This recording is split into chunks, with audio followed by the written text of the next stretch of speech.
Hey, I'm James, and welcome to Alternate Sides, a podcast about movies, parking, and a 25-year friendship.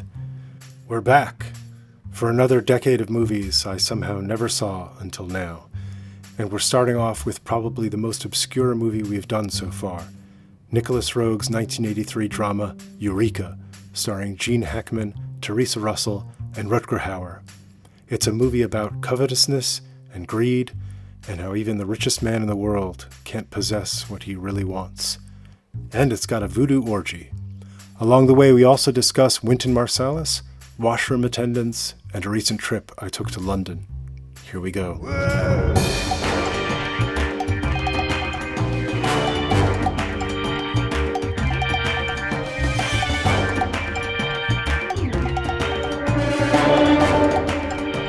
This movie is no good.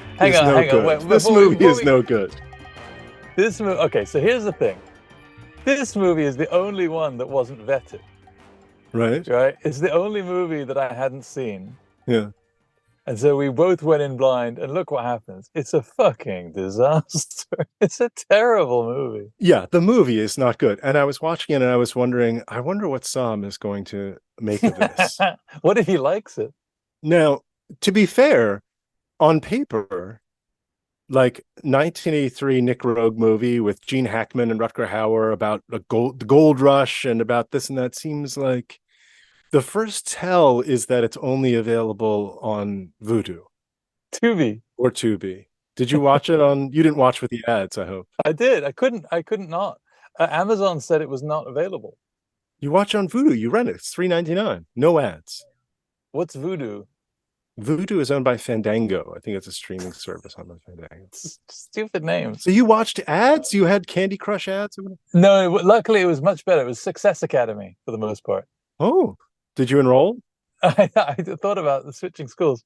It was also well spaced out and not really troublesome. And because the movie was pants, it really didn't matter.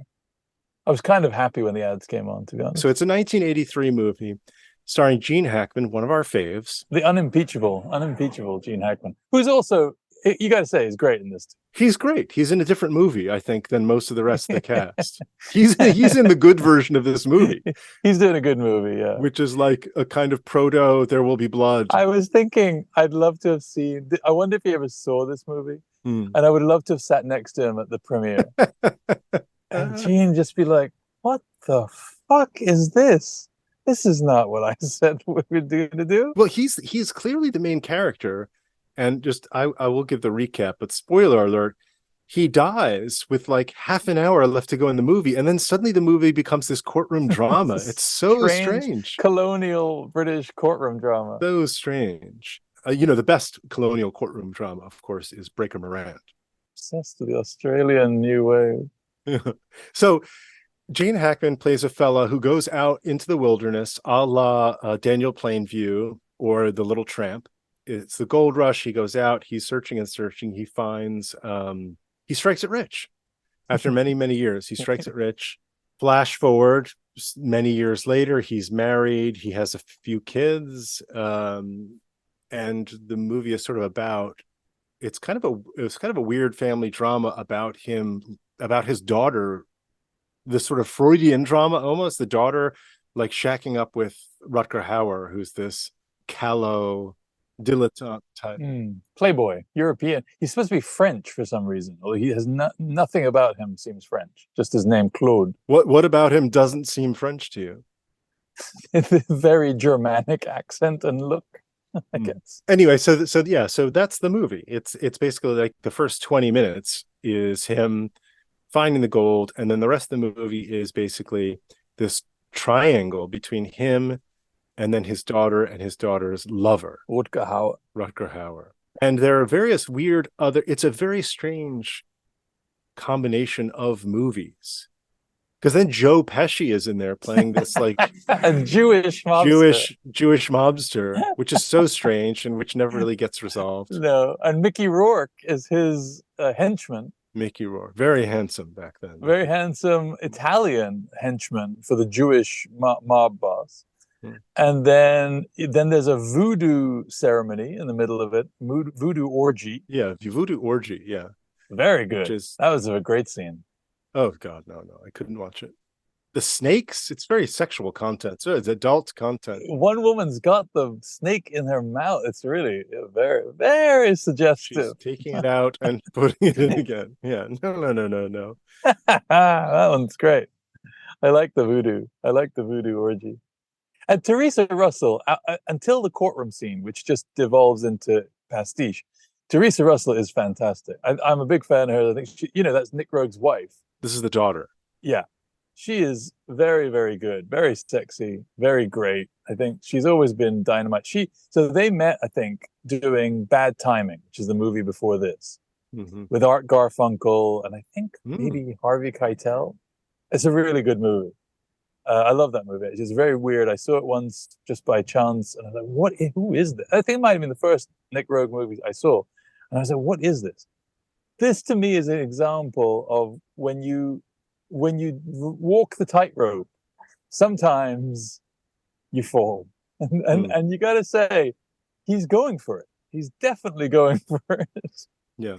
And I would say that at the beginning has this, yeah, you're right, Daniel Plainview, like kind of looking for the oil. He's looking for gold. Same as, did you ever see the John Huston movie, Treasure of the Sierra Madre? Where, Humphrey Bogart's in the desert or whatever, looking for the treasure. It's got that kind of vibe, man on a mission, gold, we got to get the gold. But of course we know that the gold will destroy them. And I thought the beginning was actually quite promising because there was a lot of stuff. There was a lot of stuff that was insane, but kind of intriguing. So like, he's a genius of editing, Rogue. Like remember in Don't Look Now when he does these great like associations of the associations are very good. Yeah. He's very, very good at that. He really like does interesting stuff. So that bit where he's got his pickaxe and he's hammering at the wall, and she's the woman, the weird brothel spiritual woman, madam, is coughing. Yeah. Like that right there, I was like, this is good. This could be good. Let's go. I'll give you some more rope. It's crazy, but I'll go with Big zoom into the moon. Shot of the moon zooming in. Yeah. Say it so the heavens will hear you. Wow, into the moon. Yeah, and the zoom was, that kind of, Altman did that zoom. 70s, 80s filmmakers, they loved the long zoom. That was okay. That was not considered as crazy as it would be now. But then when we cut forward to like 20, and first of all, when he finds the gold, it's not like he finds a seam of gold. It's like a geyser. It's an explosion of liquid gold. Geyser showers everywhere. Geyser. We say geyser. Geyser? Yeah. It is a geyser, and he's covered in this like gold glitter, and it's like a liquid gold. It's outrageous. He finds more gold than has ever been found in the world. Rivers of gold come spurting forth through the snow. I did like, again in that beginning section, the old guy who shoots himself in the face in front of the cliff. That was a great moment. And then later again, you see him stumble and the shot goes off. Again, another great. Yeah, I was with him for the first half hour, 20 minutes, whatever. Did you notice? You probably did. You probably didn't because you're a Philistine, but the use of Wagner. No, I didn't. I did not. I knew it was something. I didn't know it was. It's the Vorspiel of Das Rheingold is what's playing. The opening of the ring cycle. Oh, there you go. Is what's used there at the beginning. I did not notice. I am a Philistine. Philistine. So I'm with him. And then we get to Eureka. The transition forward in time is very good, though, with the ember on the jacket. Oh yeah. The way we cut. He also looks, Gene Hackman, I was thinking, looks like a fairly, a man advanced in years. And this was 1983. And I was thinking, geez, 40 years on, he's still hanging out. He didn't seem like a young man, put it that way. But Gene Hackman has been in his late 40s since he was born. I feel like he's just one of those guys. French Connection in 1971 or whatever, all the way up until whatever his Hunt for Red October or whatever it is. Is he in that? No, he's in, what's the other submarine movie he's in? Crimson Tide. Crimson Tide. He's now in his 90s. Lives in Santa Fe, I think, or somewhere. That's right. New Mexico, yeah. But okay, so then we come into the future, and I'm still with you. And Rutger Hauer on the boat and all that. Just lay off the sauce, he keeps saying to his wife, who's a bit of a drinker. And then I think it's I think it's the introduction of Joe Pesci that signals the beginning of not a good movie. Yeah. Like he's this mob guy, and then it's not like enough that the Rutger Hauer character. It doesn't really make any. I couldn't figure out what the rules are in this movie. That's really what happened. In the first part, as crazy as the rules were, there were rules. There were things. It was like we're going to make these crazy spiritual connections. We're going to have a brothel. We're going to have this weird madam who knows the future. We're going to have this piece of glass, and the wolves come, and he's the fire of the tree. I mean, it's nuts, but it's like, okay, it's that kind of nuts. 25 minutes in or whatever, when the rules all change, but I don't know where we are. And I'm sure there was some sense of the rules in Rogue's mind, but they don't come across. And so after a while, it just seems like you're totally, this is what people always mean by like, if the audience stops feeling like they're in good hands. You know, Mike Nichols was always like, they'll come along with you so long as they don't mistrust you. And 45 minutes into the movie, I definitely got a whiff of fish. I did not like where this was going. I felt like there was a loss of control, and it just got worse and worse. It devolved into chaos. Yeah.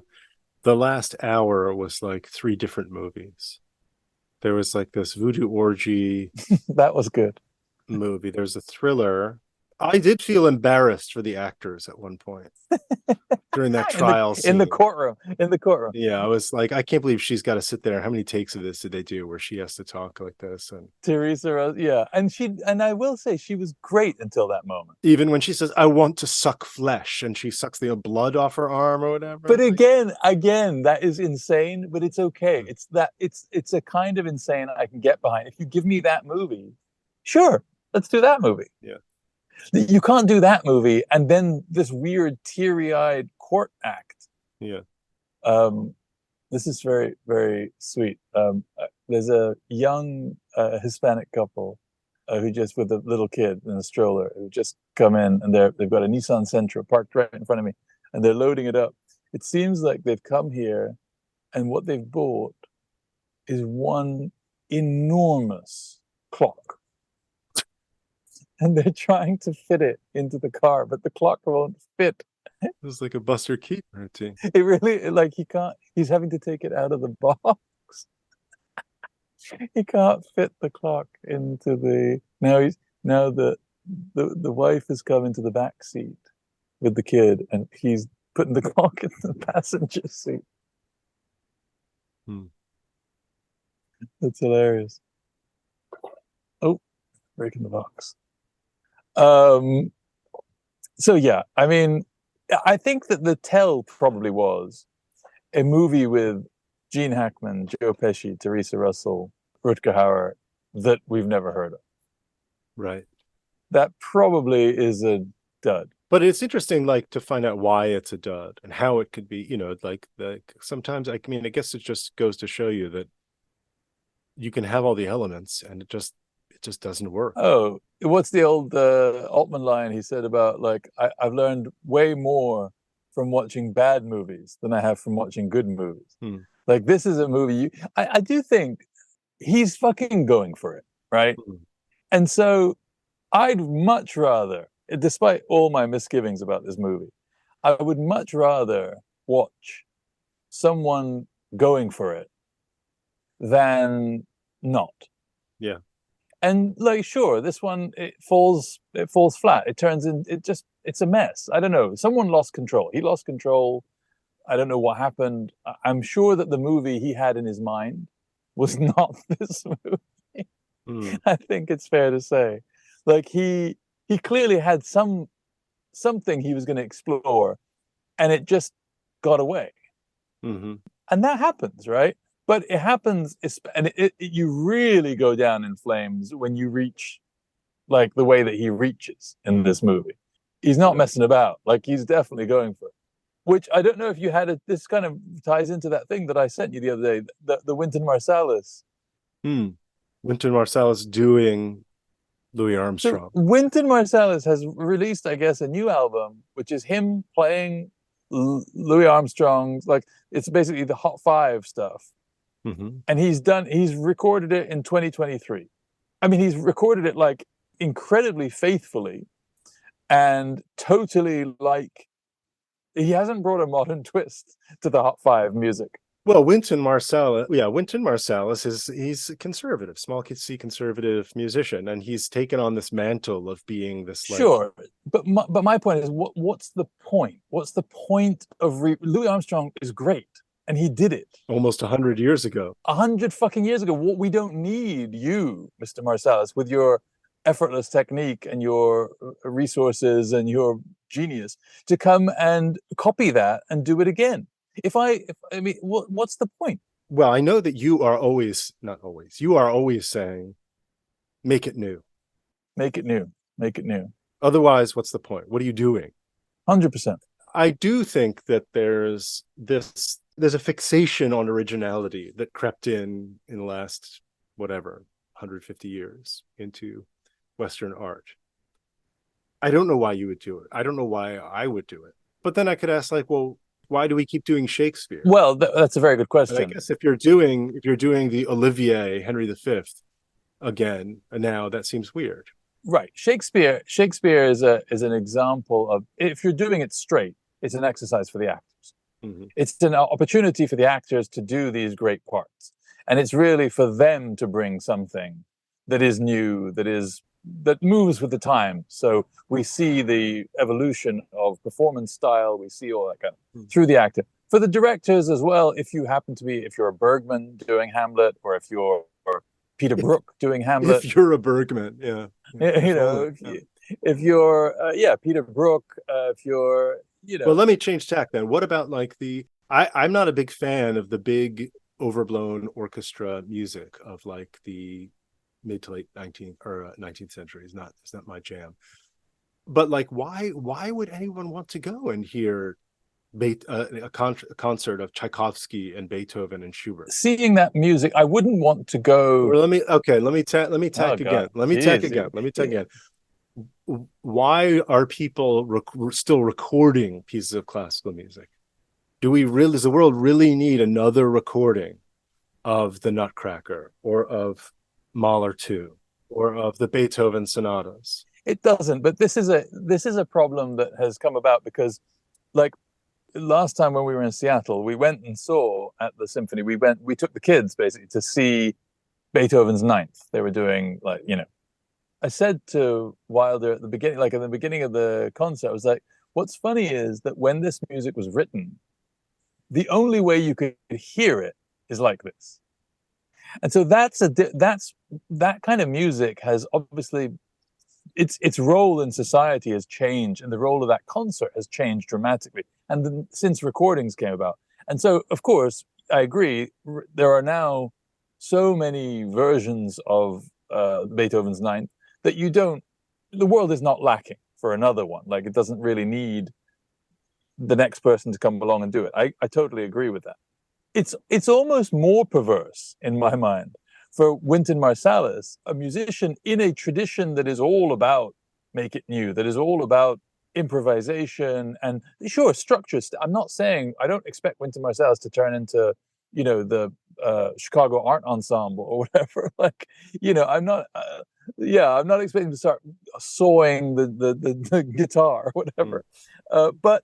But I don't get, and actually Wynton, when he came out, his first group, the Young Lions, Black Codes from the Underground, was a radical new thing. So it's not even like Wynton doesn't have it in him. Wynton did a hell of a lot early on to establish new stuff.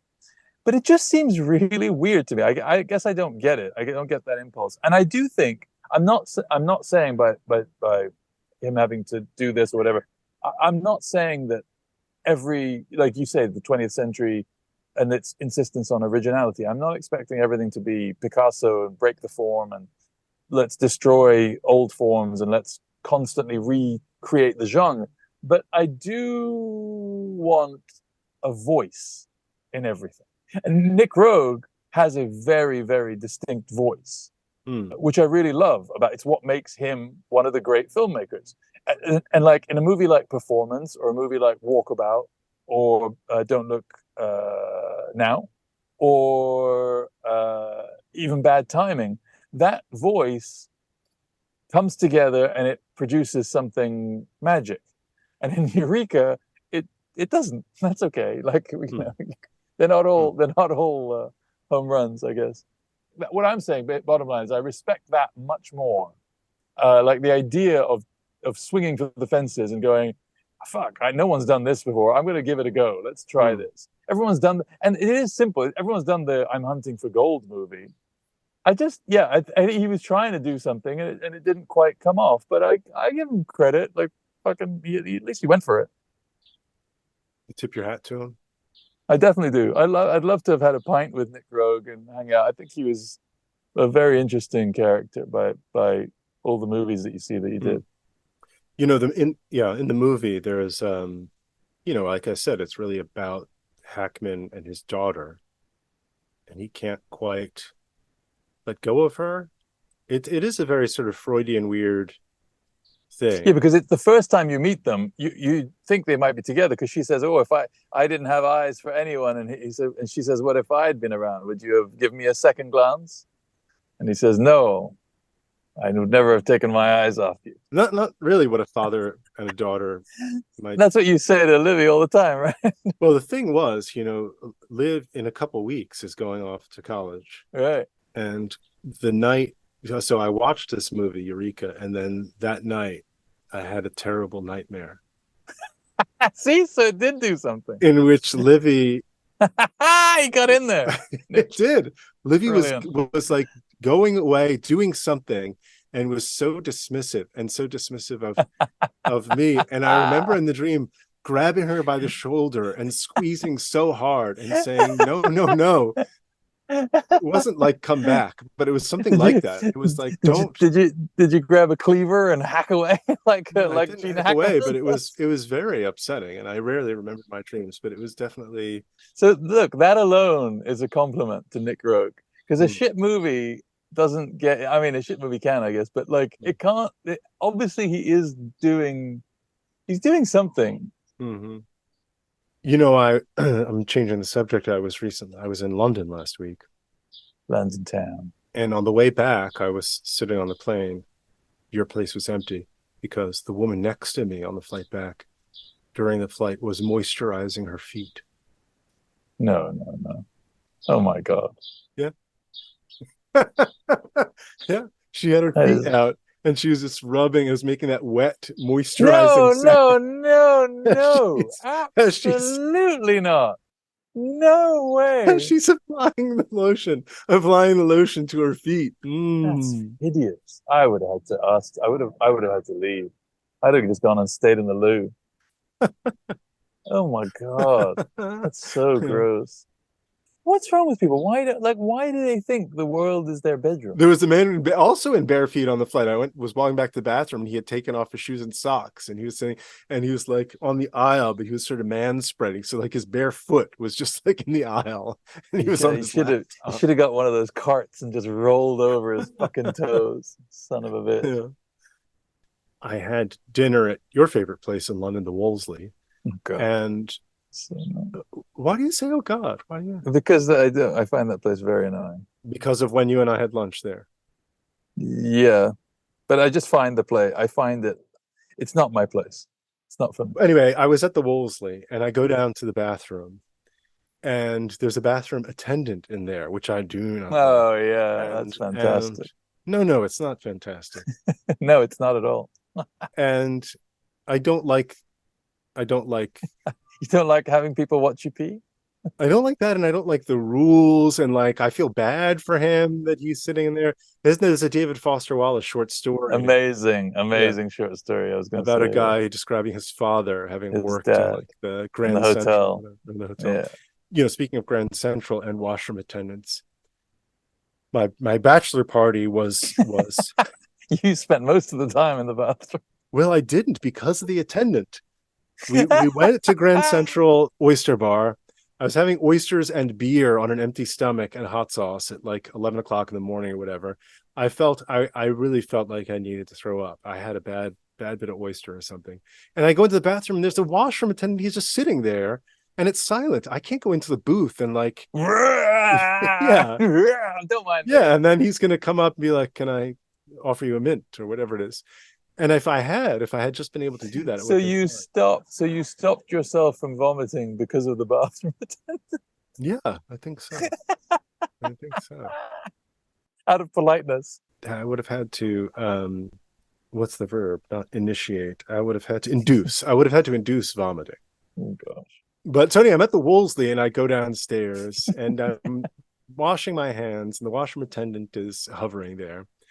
And the stall door bangs open and out strides this like late 20s dick. Like just like a guy in England, you know what I'm talking about, with the tailored shirt and just like, yeah, brilliant. comes from money and just like his, you know what I mean? Like, Yeah. so he comes striding out of the Hi. and as he goes to wash his hands, he says very loudly, "How are we doing tonight, gentlemen?" And starts washing his hands to like me and the washroom attendant. And there's just something so like, I don't know, gross and just like presumptuous, and like it was such like a power move in a way. "How are we doing tonight, gentlemen?" As he starts to lather up, I walked out without saying a word. Didn't wash his hands, didn't give a tip to the bathroom. No, I already had washed my hands. But when I tell you that story, do you know what I mean? You can picture Yeah, the I know guy, that guy. I know that guy. and he's I'm an surprised- asshole, right? Did he have a sweater tied around his He shoulder? didn't quite. And so I go upstairs because we're seated up on this upper level in the restaurant. I go back to the table and I sit down and I start to tell the thing, and then And he he's comes there. up. He's at the next table over. So then I was able to watch. And then just like how you and I, that guy came in and was giving me dirty looks, pulled in his Volvo, Oh, yeah. and then ended up playing with the little girl next door. Yeah, he turned out to be a lovely This guy. guy, it turns out, he asked the waitress to take a picture of him and his mom, which is very sweet. And I hated him.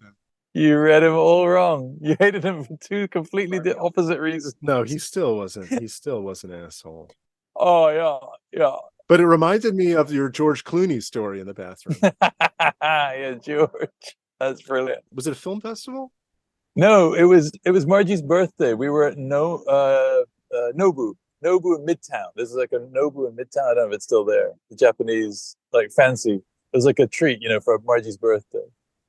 We went and it was two of us. We sat down, and the table next to us was George Clooney and like 7 guys who were in their 80s. Like obviously like studio heads, basically. Right. Yeah. Like old the money execs or financiers or whatever the hell they were. And I get up at some point, I go to the bathroom, and there are 2 urinals. And wait, so we've had urinal, and then we've had Philistine. The Geezer guys. Geezer I'm not sure about. Urinal I'm sure about. So we definitely say urinal. Anyway, they're both full. So I'm waiting. And then one guy is done, and he turns around, and it's fucking George.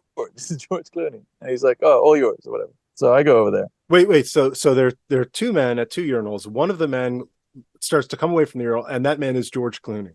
George Clooney. And he goes off to go wash his hands. You don't say anything? You don't give him a knowing nod? Like, how do you do? He said to me, like, "All yours." Like, he understands. Everyone's always constantly. I love Clooney. He knows how to deflect. Yeah. So I'm there peeing. And so now everything from now on is basically audio only, because I'm looking at the wall. And behind me, I hear a stall open. And a guy comes out of the stall and walks up and goes, "George, hey." The fucking silence. And then this guy says, "It's Tom. We met, we were in the Toronto Film Festival a few years back," something like that. Silence. And then after a beat, the doors of the bathroom open and the 2 of them leave. George just fucking blanked this guy. As far as I could tell, he said nothing. Huh. And then was gone. And I'm just finished peeing and turn around and there's no one there. So I have no idea how he did it. He just dealt with him with total silence. Amazing. I came back to the table and I told Margie. She was like, "Yeah, I think he wants to get out of here. It doesn't look like he's having fun." How are we doing tonight, gentlemen?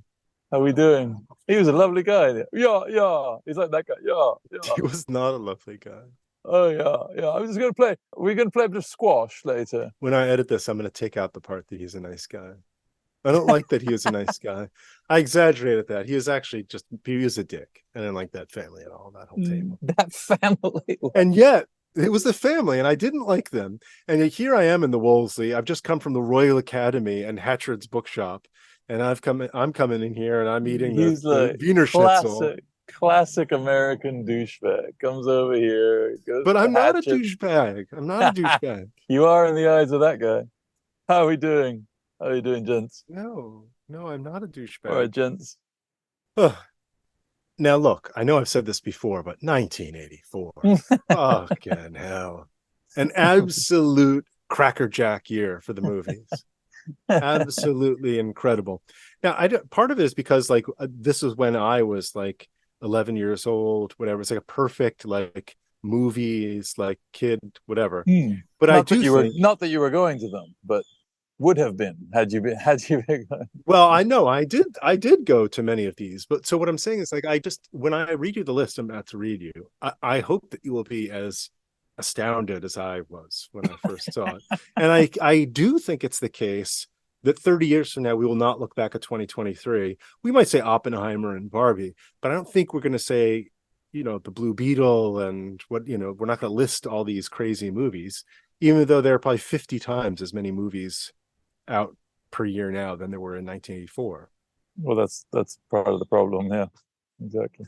All right, so check this out. Just save your applause till the end. Here is a list of movies from 1984 that I have seen. Okay. The Terminator. Oh yeah. Indiana Jones and the Temple of Doom. Ghostbusters. Amadeus. The Karate Kid. Beverly Hills Cop. This is Spinal Tap. Police Academy. 16 Candles. Romancing the Stone, Splash, Red Dawn, wow. Revenge of the Nerds, Broadway Danny Rose, Stranger Than Paradise, Paris, Texas. That's all 1 year. Is that not crazy? That's good. That's very good. That's a good year. I'll give you that. And those are the ones you've seen. Exactly. And then there are a bunch I haven't seen. It was also the year of Beat Street. I don't know if you remember that movie. It was like one of the there was Break-In, and then it was Beat Street. It was like a breakdancing movie. Oh, yeah, yeah. And then, of course, it was Break-In 2, Electric Boogaloo. Naturally. Which is what the Boogaloo Boys take their name from. Do you know who the Boogaloo Boys are? No. The Boogaloo Boys are a bunch of, like the Three Percenters or the Oath Keepers. Oh, no, I don't know. Yeah, they're called the Boogaloo Boys because, like Break-In 2, Electric Boogaloo is a sequel. These guys are preparing for a sequel of the American Revolution. Oh, very clever, very clever. Yeah. Brilliant. Also, the year of Love Streams, late Cassavetes. Oh, yeah. We saw that together, didn't we? Yeah. Yeah, we saw that in the cinema together. So that's pretty amazing. Okay, so here... This is 1984. 1984 movies that I have not seen. All right, can't wait. Swing Shift. Now, that's a Jonathan Demme movie, and I only mention it because when I was living in Philly in high school, there was a video shop there when there were such things as video stores, called TLA Video. And, they had the empty boxes, VHS boxes on the shelves, whatever. And Demme had been in town making Philadelphia, or maybe had been in town making, I don't know. But anyway, he had been to TLA Video, and he had written on a little, like, Post-it or something and attached to the box of Swing Shift. This used to be a good movie until the studio got their hands on it. Do not rent. Jonathan Demme. Yeah. Oh, wow. Demme's good. Demme's great. Yeah. Demme's fantastic. Our good friend Cynthia Hopkins was in a Jonathan Demme movie. I did not. And had a scene with Meryl Streep. Whoa. Yeah. That's pretty good. Which movie? What's the one about the musician from like 10 years ago? Ricky and the Flash. Yeah, that was him? That was his last movie, I guess. So. That's so good. Anyway, last time we were talking about meeting your heroes or whatever, but Cynthia is a big Demme fan. just says he was just a very, very sweet person. Oh, he was meant to be the best. That's P.T. Anderson's favorite. He said, I learned everything from Jonathan Demme, Jonathan Demme, Jonathan Demme. Did you ever see Swimming to Cambodia? No. The Spalding Greymont? That's fantastic. Yeah, he's great. I'm looking at the list. There's probably a couple that we could skip over. Against All Odds. I only say that because I love Jeff Bridges. Yeah. The Natural. You've never seen The Natural? Really? Score by Randy Newman. I think I must have seen it when I was little. I think my dad was a fan of that movie, but I don't remember anything except slow motion Redford swinging and the lights. Hit the lights. And that awesome Randy Newman score. Yeah. The Killing Fields. Ooh, that's that Spalding Gray we just said is in that movie. In fact, that's what Swimming to Cambodia is, his monologue based on his time on set waiting. It's incredible. It's really great. Oh, okay. Footloose. Footloose. Yeah, okay. You haven't seen that? Footloose. That's one that like a man of my vintage should have seen Footloose. Yes. Like Pretty in Pink or Fast Times at Ridgemont High or whatever, those kinds of movies. I would agree. More than anything, it's funny that you managed to avoid them. One has to go. It's harder not to have seen them. That's the thing. A Nightmare on Elm Street. Your favorite, Freddy Krueger. Always got a horror one in there for me. Nothing's really jumping out at me so well, far. I think this might be the one. Blood Simple. Oh, you've never seen Blood Simple? No. Wow. And you're a big fan of the Coen brothers. Not too like. All right. Well, it sounds like that just jumped to the top of the list. That's a movie that several times in my life I've had to do that thing of like faking, like, I hope nobody asks me if I've seen this because I'm going to say no and they're going to think I'm an idiot. I mean, whatever, yeah. All right, last one. Once Upon a Time in America. Oh, that's a good one. You've never seen that. Now then.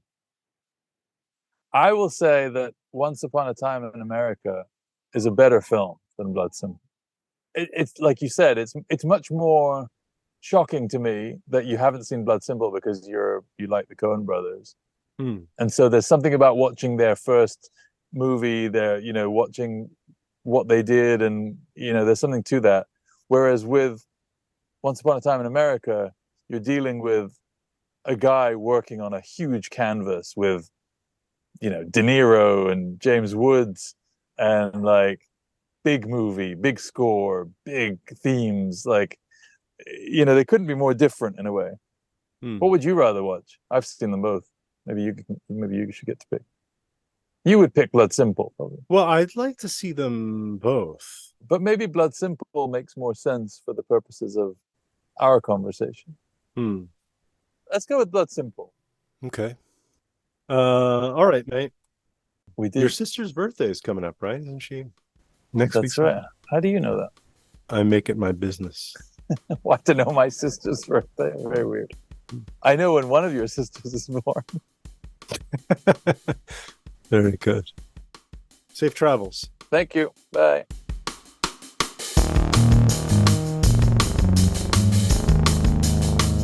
And that's that. Next week, we take a stab at the Coen brothers' debut feature Blood Simple, a neo-noir thriller starring Frances McDormand, John Getz, and M. Emmett Walsh. It might be a little too scary for me. We'll see. Check it out if you have a chance. Bye for now.